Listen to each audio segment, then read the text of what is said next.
Hi guys, I welcome you all to YouTube channel SSC core. देखिए, आज की video में मैं आपको टीयर 3 के जो टॉपिक है उसके बारे में कुछ चीज़ें समझाऊंगा। फर्स्ट ऑफ ऑल देख लेते हैं थोड़ा सा मेरे बारे में।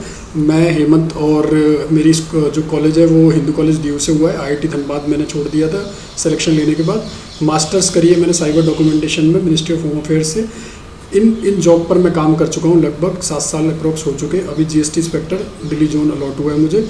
और वेबसाइट और एंड्रॉयड में ऐप जो है वो बना चुका हूँ, डेवलप कर चुका हूँ। तो you can say I am a developer और वेब डेवलपर। ठीक है, आगे चलते हैं। अब बात करेंगे इंडियन फॉरेन पॉलिसी के बारे में। ठीक है, ये टॉपिक क्यों आ सकता है, इंपॉर्टेंट टॉपिक है भारतीय विदेश नीति।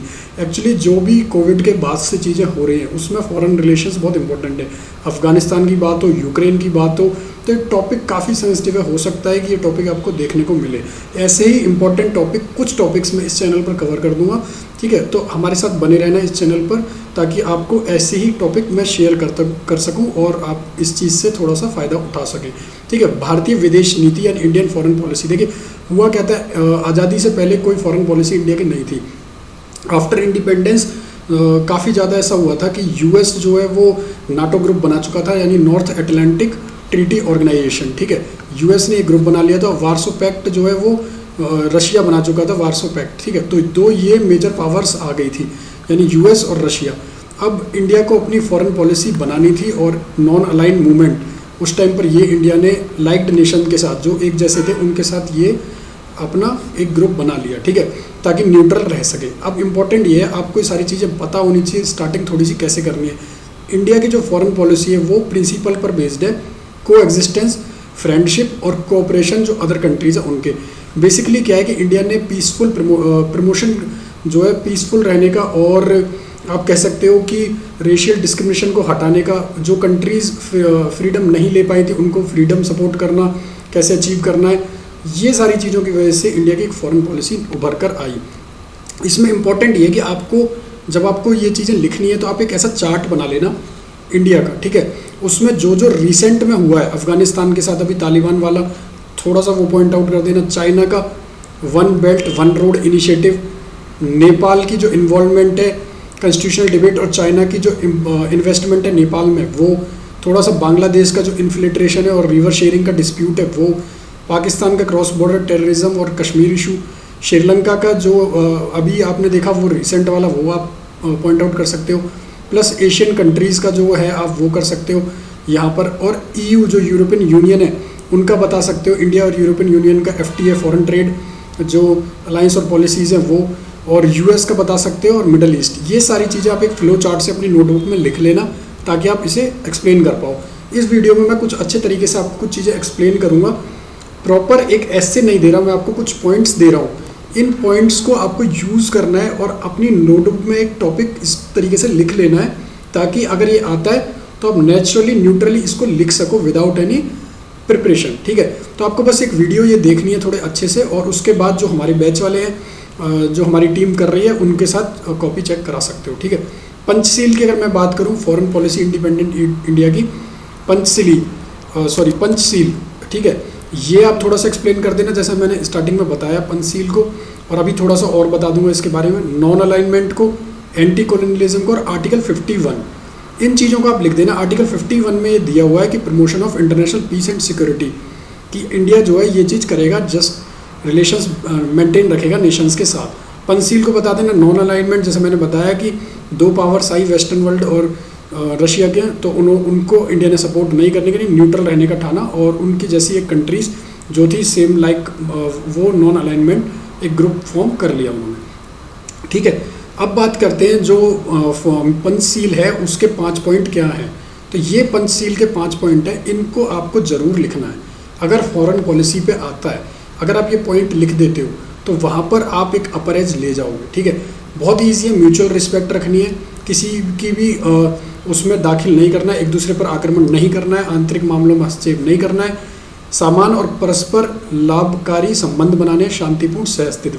हालांकि चाइना ने ऐसा जब तक के लिए पंचशील कॉन्ट्रैक्ट साइन किया था उसके बाद ही चाइना ने अटैक कर दिया था इंडिया पर। ठीक है, तिब्बत इशू जो था, गलवान वैली वाला, वो बहुत सारे इशूज़ हैं, चाइना अटैक करता हुआ आ रहा है इंडिया पर। अब ट्रेड वॉर भी स्टार्ट हो गया है, तो इसलिए ये टॉपिक बहुत इंपॉर्टेंट है।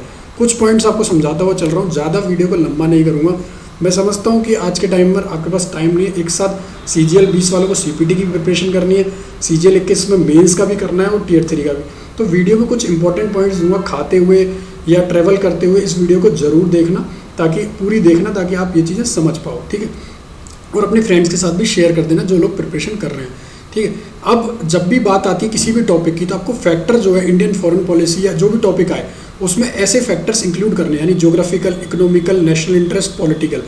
इनसे क्या होगा, एक आपके एस्से को वेटेज मिल जाएगी। इनमें आपको थोड़ी थोड़ी चीज़ें लिखनी है और पता होनी चाहिए। जैसे लोकेशन की बात करें, इंडिया में शुरू से हिमालय रहे थे तो इतना ईजी नहीं था कि इन्फिल्ट्रेशन करना, बट क्योंकि अब एयर मिसाइल्स ये सब चल गई तो अब इसका कोई रोल ज़्यादा रहा नहीं हिमालयाज़ का।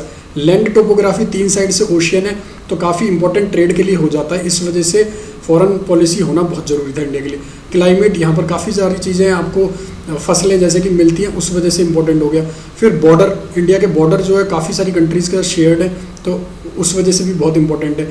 इकोनॉमी, जैसे इंपोर्ट करता है, इंपोर्ट सब्स्टिट्यूशन करना है इनको कि इंपोर्ट ना करें। ग्लोबलाइजेशन, प्राइवेटेशन जो 1991 में हुआ उसके बाद से काफ़ी ज़्यादा इमर्ज हुआ इंडिया ट्रेड के लिए, और ट्रेड को आप थोड़ा एक्सप्लेन कर सकते हो। एक तरीके से ट्रेड वार भी चल रहा है आज के टाइम में, ठीक है। नेशनल इंटरेस्ट, डोमेस्टिक कंजप्शन जो है अब ज़्यादा करने की ज़रूरत है और उसके लिए डोमेस्टिक चीज़ों को बनाने की ज़रूरत है।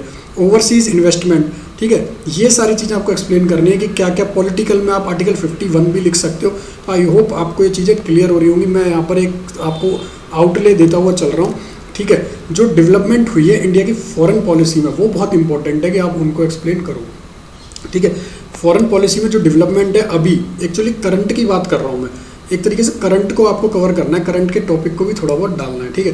देखिए, रिसेंट डेवलपमेंट में रशियन नाटो टेंशन जो है अभी जो हुई है यूक्रेन की वजह से, जो अभी यूक्रेन रशिया का वार है उसको आप थोड़ा एक्सप्लेन कर देना। और रशिया का इस वजह से US का जो नाटो ग्रुप है, ठीक है, उससे थोड़ा सा टेंशन क्रिएट हो गई है।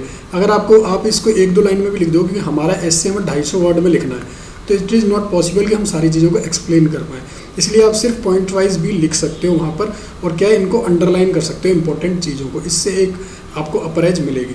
चाइनाज टेरिटोरियल क्लेम, चीन का क्षेत्रीय दावा जो गलवान वैली है उसका, ठीक है। ऐसे चाइना काफ़ी बार कर चुका, तिब्बत को भी पहले ये चला था काफ़ी ज़्यादा।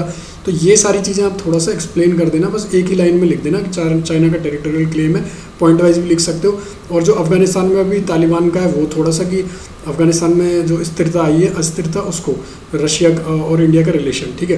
पॉलिटिकल बता सकते हो। अब क्या है, इंडिया ने नॉन अलाइनमेंट मूवमेंट तो बोल दिया था तभी, बट ऐसा ये फॉलो नहीं कर पा रहे, कैसे न्यूट्रल रह नहीं पा रहे हैं। कश्मीर डिस्प्यूट पर पाकिस्तान के साथ रशिया का सपोर्ट लिया, ठीक है, वरना ये केस यूनाइटेड नेशंस में हार जाता इंडिया, तो इन्होंने एक तरीके से रशिया को फेवर किया।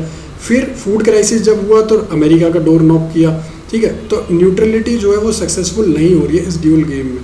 तो आई होप आपको चीज़ें समझ आ रही होंगी। आप लास्ट में ये चीज़ लिख सकते हो कि इंडिया को अपनी फॉरेन पॉलिसी को, नॉन अलाइनमेंट मूवमेंट को स्ट्रिक्टली फॉलो करना होगा, और अभी भी वो चीज़ें करनी होंगी कि म्यूचुअल रिस्पेक्ट करे, इंटरफेयर ना करे कोई और नेशन, रेशियल डिस्क्रिमिनेशन को आज भी जो अफ्रीका में या और कंट्रीज़ में उसको हटाए, टेररिज्म पर थोड़ा सा एक्टिव होने की ज़रूरत है इंडिया को। ये सारी चीज़ें एक्सप्लेन करनी है आपको एंड में। आई होप चीज़ें क्लियर हुई होंगी। अगर अच्छा लगा तो वीडियो को लाइक करना, टेलीग्राम पर ग्रुप पर जुड़ जाना। PDF जल्दी कोशिश करी जाएगी आपको प्रोवाइड कर दूँ 10 टॉपिक्स की, ठीक है। Thank you so much for watching this video, I hope you like it.